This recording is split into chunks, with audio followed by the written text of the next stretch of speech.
Chi apre, chi chiude, la giungla di 97 codici da spulciare, gli interrogativi che si rincorrono, i sì, i ma, i forse. 24 ore sul filo del caos e dell'incertezza, messaggi che si sono moltiplicati tra aziende e dipendenti a ritmo frenetico. E noi apriamo o chiudiamo, andiamo o no al lavoro.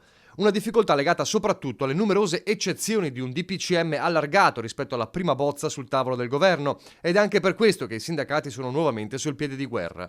Ma tant'è, le realtà produttive legate alla filiera delle aziende strategiche non possono interrompere la loro attività, ad esempio molte aziende metalmeccaniche o del settore chimico. Di sicuro lo stop riguarda i cantieri, l'industria delle auto, la produzione di tessuti, eccezione fatta per il vestiario da lavoro, camici in primis e tutto ciò che è legato alla filiera medica.